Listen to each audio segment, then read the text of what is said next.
c'est un grand dictateur de son époque, il s'appelle An-Namrud. Il s'appelle Namrud.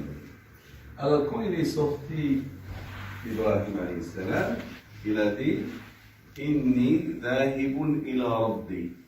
Je pars vers Allah Ta'ala. On sait très bien quelqu'un qui est mort, il part vers Allah Ta'ala. Mais pourquoi il a dit Inni dhahibun ila rabbi? Je pars. Dhahib, le verbe dhahaba. Dhahaba, c'est partir. Est-ce qu'on part vers Allah Ta'ala? Est-ce qu'il a un lieu? Par exemple, tu dis, je pars vers ma grand-mère pour une visite. Elle a un lieu. Mais vers Allah Ta'ala, vers le droit chemin. Alors, الذهاب إلى الله ليس بالموت فقط. Partir vers Allah Ta'ala, c'est pas avec la mort. C'est quelqu'un qui est mort, il part vers Allah Ta'ala. Mais on peut partir vers Allah Ta'ala dans chaque moment. في أي وقت يمكن أن نذهب إلى الله في الصلاة في قراءة القرآن في الصيام في الذكر في المعاملة الحسنة. On part vers Allah Ta'ala le moment qu'on prie, le moment qu'on lit le Coran, le moment qu'on a un bon comportement, le moment qu'on réussit dans les études. Ça aussi, c'est un moment qu'on est en train de partir vers Allah Ta'ala. Ce moment-là, tu trouves Allah. Quand tu lis le Coran, tu trouves Allah. Quand tu aides quelqu'un, tu trouves Allah. Allah Ta'ala, tu le trouves le moment quand tu es dans les bons actes.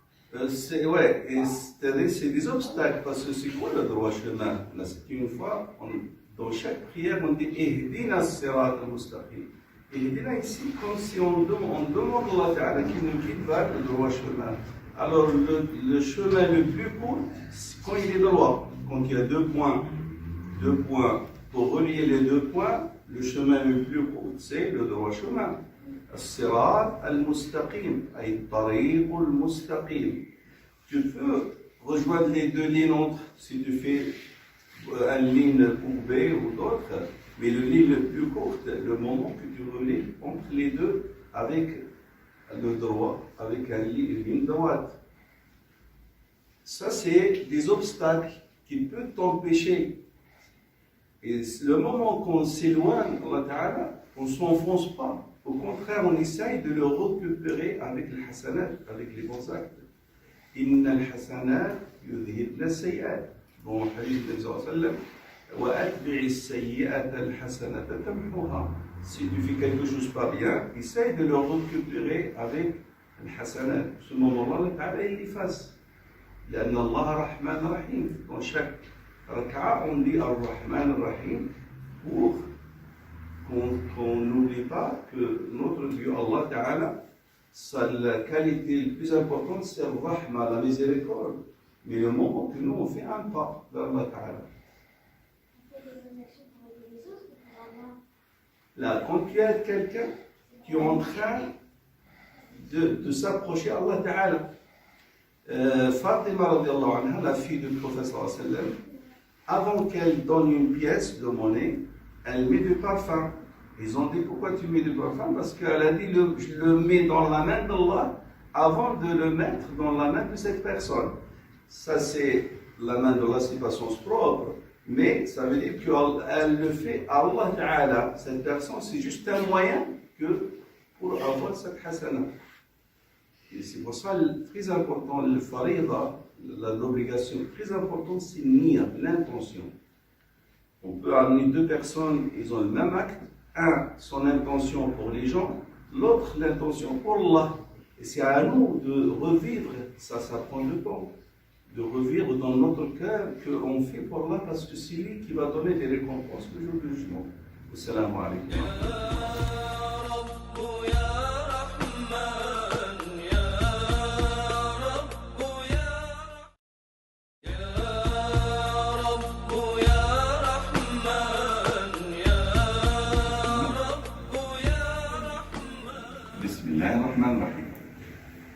C'est un verset du Coran, avant le Fatiha surtout.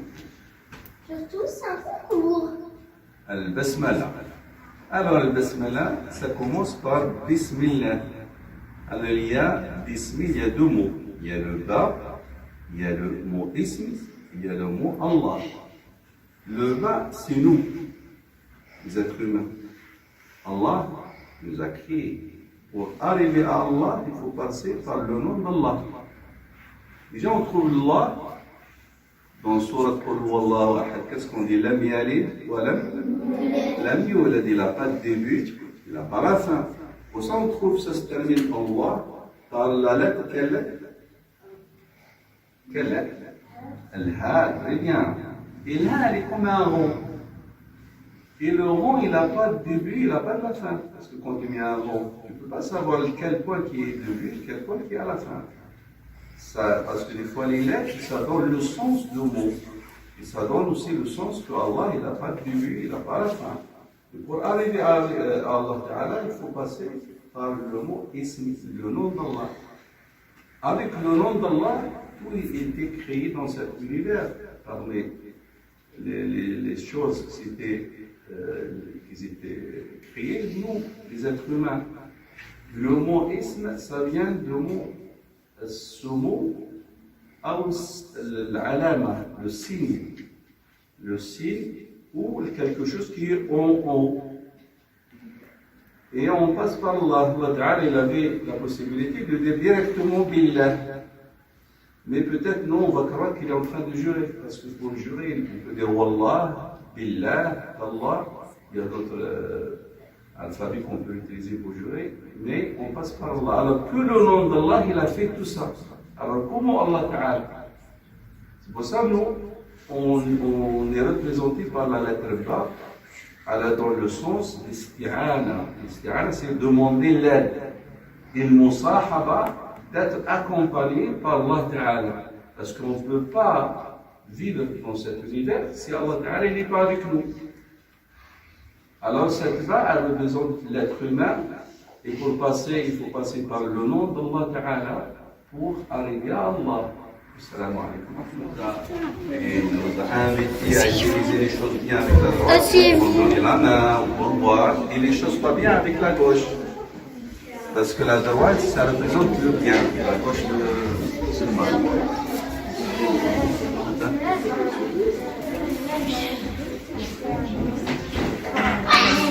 Voilà,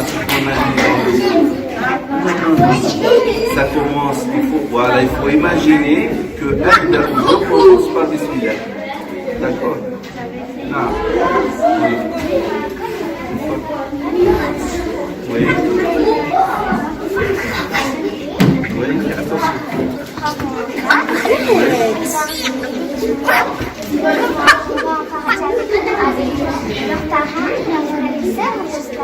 S'ils sont mordés, qui est mort, soit le fils d'un musulman ou d'un musulman, il n'entre pas la vie directement. Après, ça dépend de chacun. Si eux, ils étaient encore des bébés, ils n'entrent pas la vie. S'ils sont des adultes, ça dépend de chacun. Parce qu'il y aura un bulletin comme l'école, avec les notes, des choses bien et des choses pas bien. Sinon, les bébés, ils vont directement parce qu'ils n'ont rien fait. Ils sont comme une page blanche. Ah oui. Ah oui.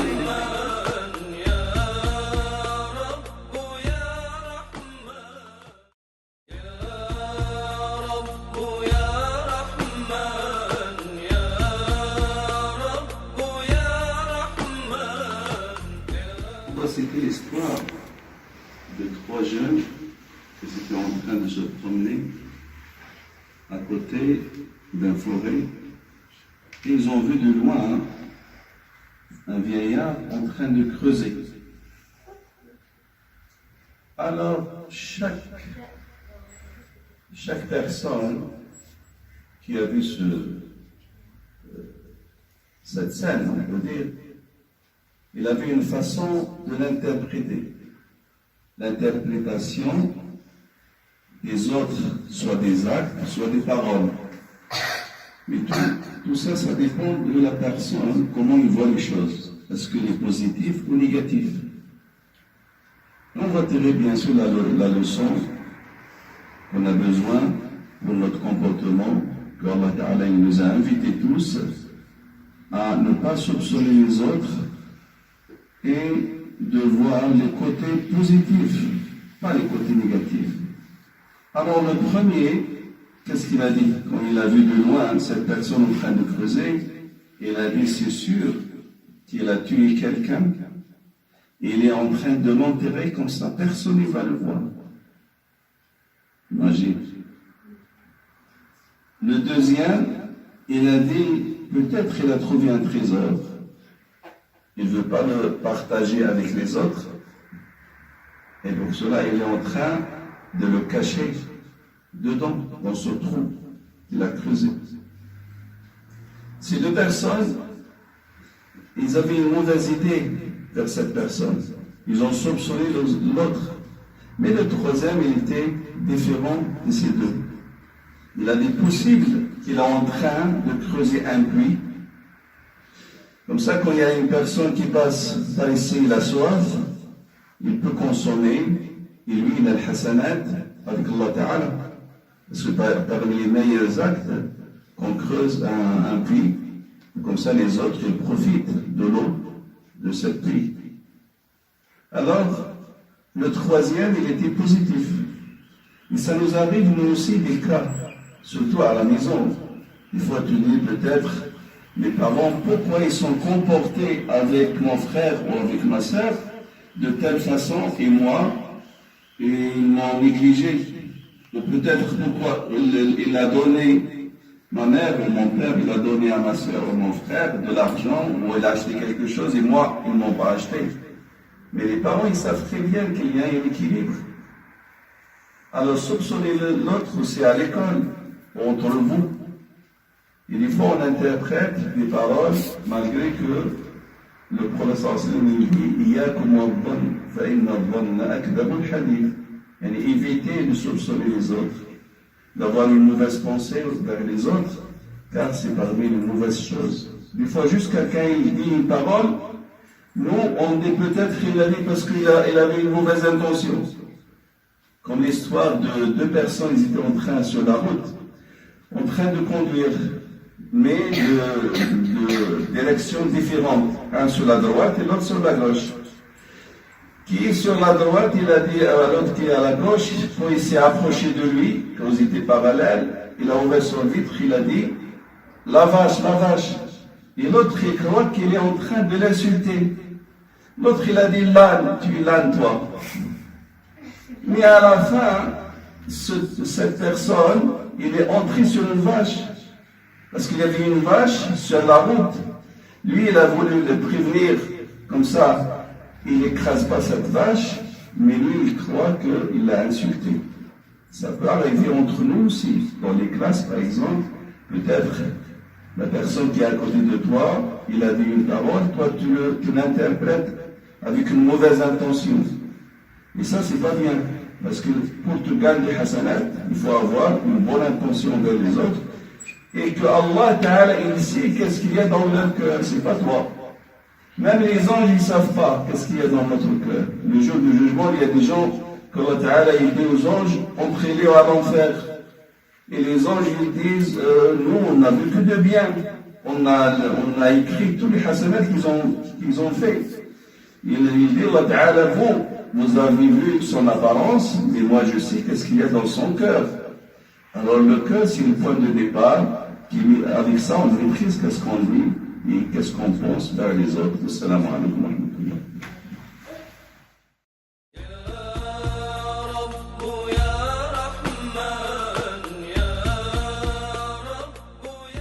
Alors la révélation que, par exemple, Mohammed sallallahu alayhi wa sallam, il avait une période de sa naissance jusqu'à... Quand est-ce qu'il est devenu prophète? Jusqu'à la révélation. Et il avait quel âge? 40 ans. 40 ans. Et de 40 ans jusqu'à 63 ans, ça veut dire 3 ans, qu'il était prophète, alayhi salatu wassalam. Alors à la Mecque, puisqu'il était envoyé première fois à la Mecque, il y avait des gens, il y avait des musulmans et des non-musulmans. Comment on fait la différence entre les deux, un musulman et un non-musulman?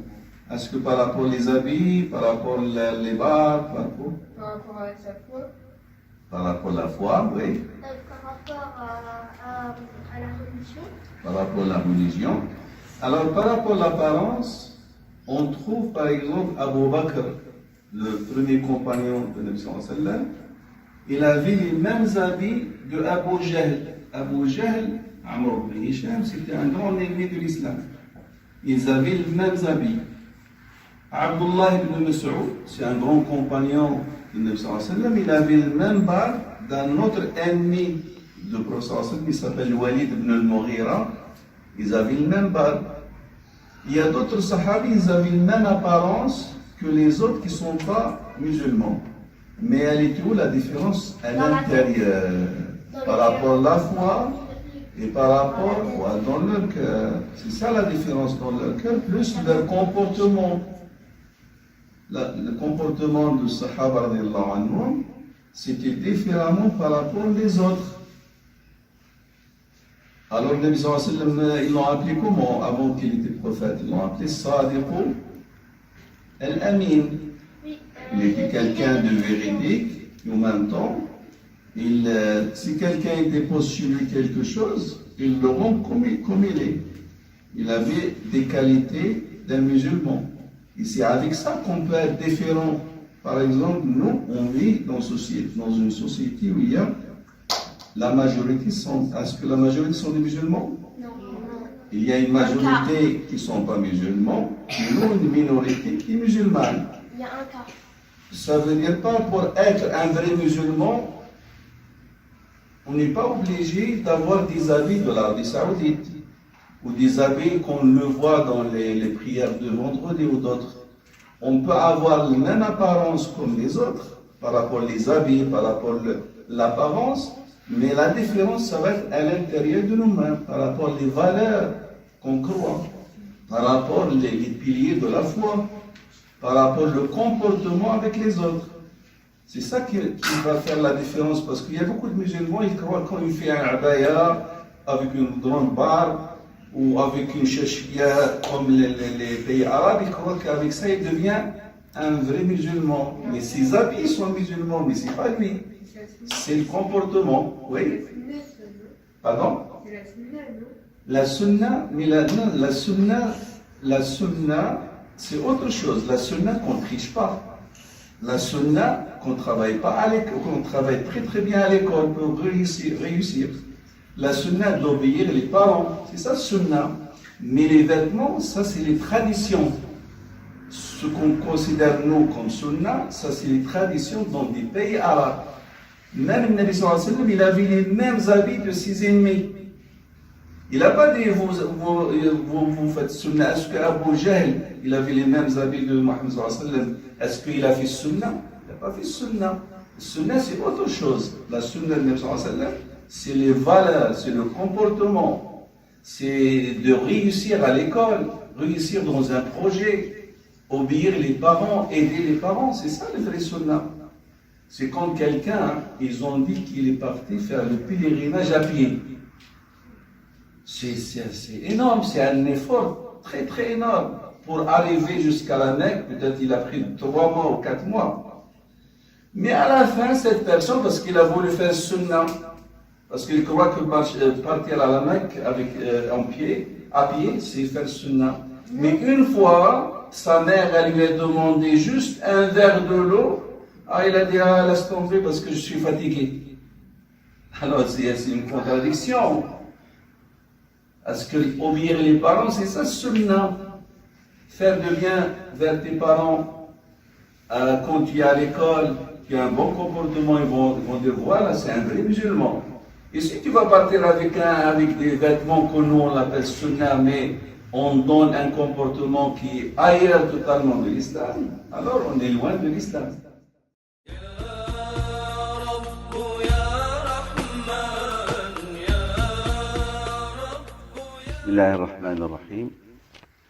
On sait très bien que le moment qu'il était envoyé le Prophète sallallahu alayhi wa sallam à la Mecque, le Kaaba était entouré c'est quoi?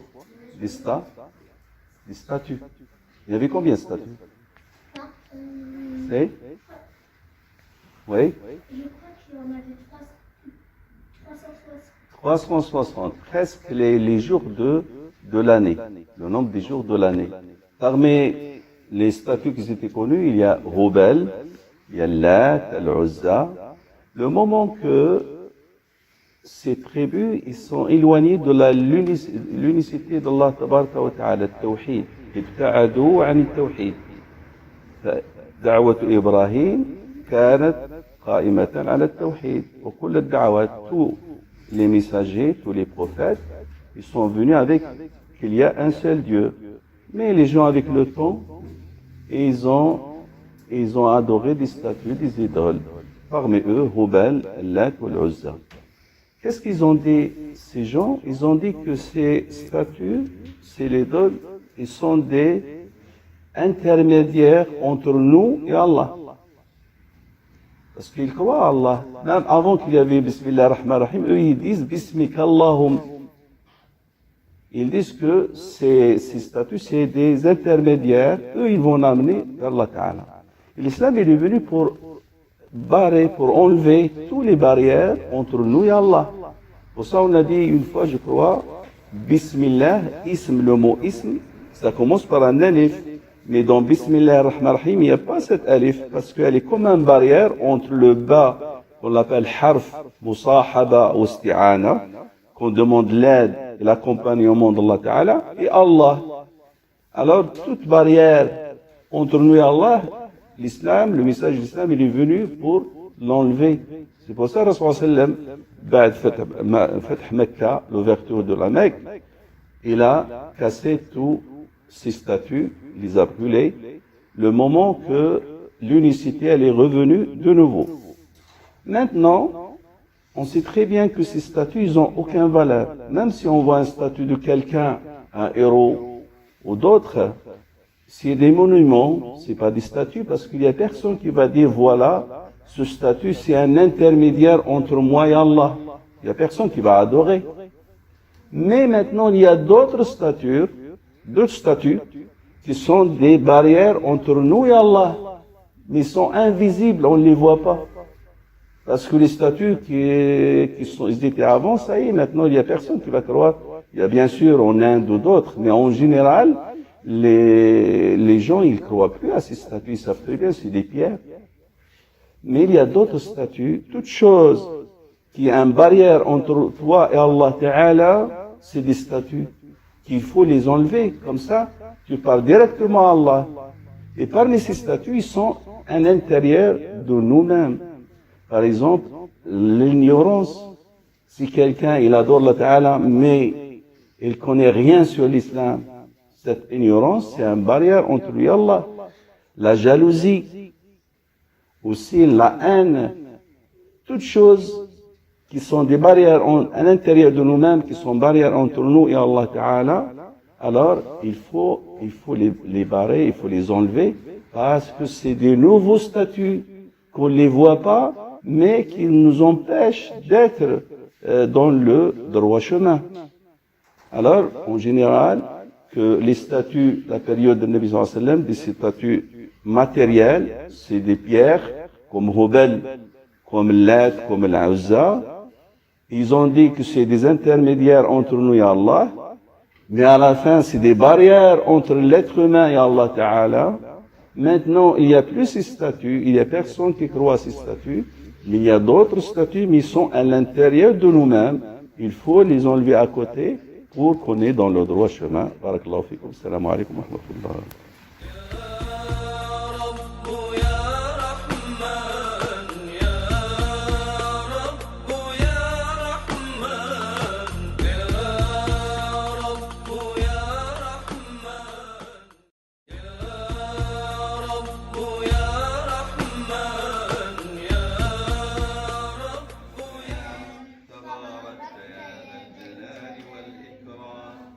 اللهم أعني على ذكرك وشكرك وحسن عبادتك. بسم الله الرحمن الرحيم. Imaginez quelqu'un pauvre, il trouve même pas l'argent pour acheter le manger, et un jour il trouve un coffre-fort où il y a un trésor dedans. C'est quoi le changement qui va être dans sa vie? Il va être heureux, oui. Il va être riche, et il va pouvoir se nourrir, il a toute une richesse, il aura le bonheur. Oui. Oui, ça veut dire que sa situation, elle va changer. Ça va changer le côté positif.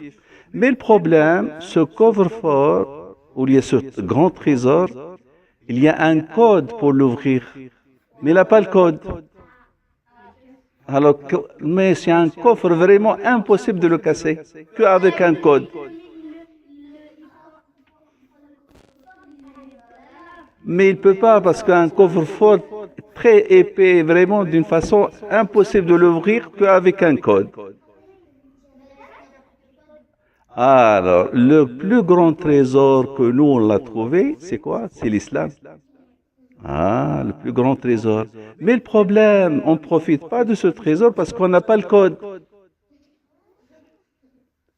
Quelques personnes qui ont le code. Le code, c'est le fahm, la compréhension. C'est pour ça Allah Ta'ala dans Surat Al-Jumu'ah, qu'est-ce qu'il dit? كَمَثَلِ الْحِمَارِ يَحْمِلُ أَسْفَارًا. Allah Ta'ala, il a parlé sur les musulmans qui n'ont pas la compréhension de l'islam. C'est comme un âne. On met sur le dos de l'âne des centaines de livres. Mais est-ce que cet âne, il devient quelqu'un cultivé? Est-ce qu'il y aura la science? C'est impossible. Ce qui se passe, que beaucoup de musulmans, ce trésor qu'Allah Ta'ala nous a donné, une grande richesse, on commence qu'à apprendre par cœur. Des livres et des livres, le Coran, les kutub, les livres de fiqh, les livres de tafsir, on n'apprend que par cœur, mais on ne comprend pas, on ne sait pas qu'est-ce qu'Allah Ta'ala veut de nous. C'est comme quelqu'un, il a trouvé un trésor, mais il n'a pas le code, et à la fin, il ne va pas profiter. Alors, pour profiter de ce trésor qu'Allah Ta'ala nous a donné, déjà, il ne faut pas mélanger entre les traditions et l'islam, parce que beaucoup de choses qu'on le fait, c'est des traditions des pays arabes, ou africains, ou d'autres, des pays musulmans, mais en même temps, on croit que c'est l'islam, et à la fin, ce n'est pas l'islam. L'islam, c'est autre chose totalement. Et l'islam, il n'est pas basé sur apprendre par cœur, mais comprendre qu'est-ce qu'Allah Ta'ala, il veut des messages, parce que derrière chaque verset, il y a des messages. Chaque mot, il y a des messages. Des fois, chaque lettre, il y a des messages. C'est comme quelqu'un, un roi, il lui a donné des consignes, mais lui, à la place de les mettre dans le pratique, il commence à chanter ses consignes. Le roi, il ne va pas être content de lui. Alors, le résumé, nous, on a un trésor dans nos mains, c'est juste de trouver le code, et c'est un code, il est pour tout le monde, mais juste, il faut le chercher. Dans le mot Iqra, le premier mot du Coran, Iqra, ça veut dire faire des recherches, essaye de comprendre qu'est-ce qu'Allah Ta'ala il veut. Wallahu a'lam. Assalamu alaikum wa rahmatullah.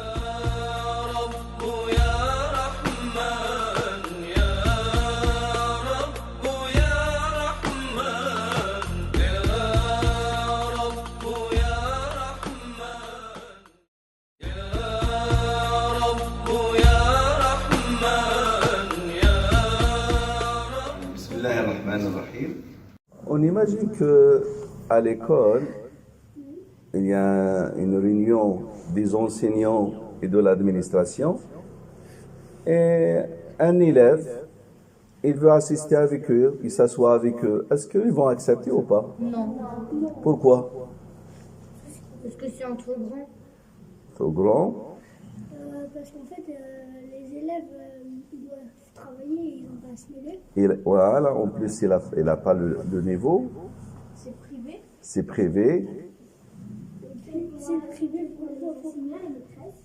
Parce que les enseignants, ils ont un niveau, ils ont des diplômes, l'expérience. Oui. Parce que les enfants, ils n'ont pas tout comme les maîtresses. Voilà, pareil. Par exemple, dans une caserne, une zone militaire, il y a des soldats. Après, il y a les gradés, comme un commandant, un colonel.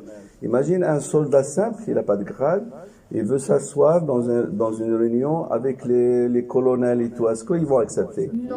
Pourquoi? Parce il a besoin de quoi pour qu'il peut avoir l'expérience? Il faut qu'il est professionnel, il faut qu'il apprend, il faut qu'il avance, il faut qu'il ait un bagage scientifique, bagage de l'expérience. Parce que de une, c'est pas vrai.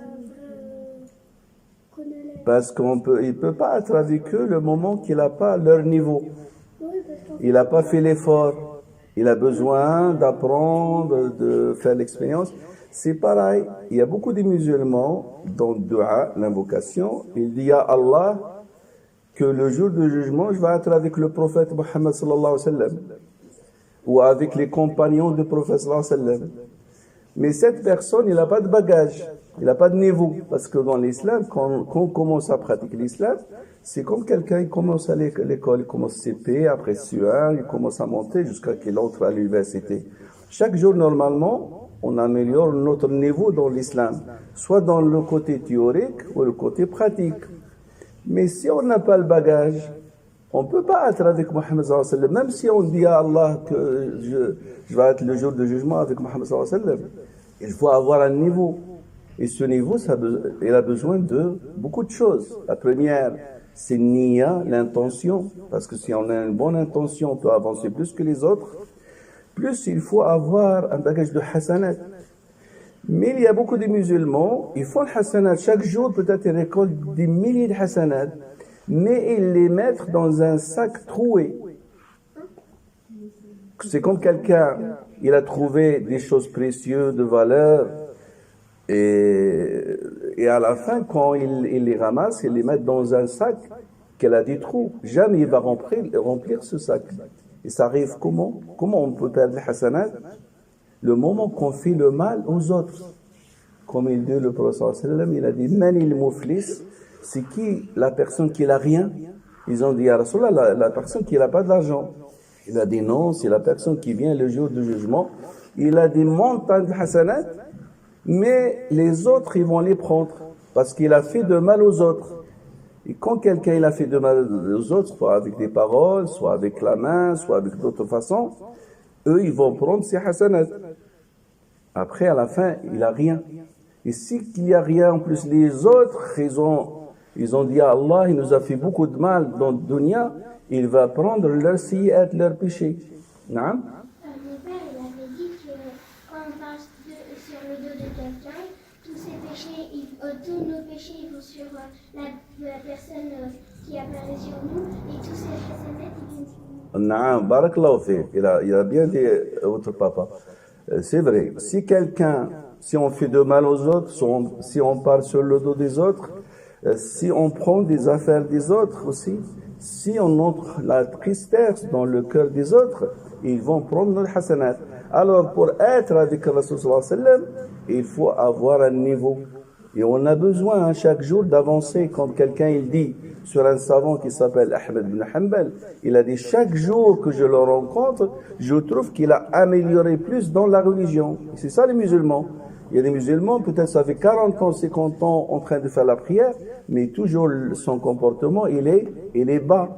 Pourquoi? Parce qu'il n'a pas profité de cette adoration pour améliorer son niveau. Est-ce que c'est vrai qu'on gagne les hasanat et ben Allah il nous réserve quelque chose? Et Allah Ta'ala, il donne des récompenses. Chaque hasana, ça peut être jusqu'à 700 000 fois plus. Allah Ta'ala Karim, il est généreux, Allah Ta'ala. Aussi, si on fait des bonnes actions, par exemple, si on donne de l'argent pour ou on fait des choses bien, des bonnes actions, et ben on va améliorer. Voilà. Et Allah, il Non.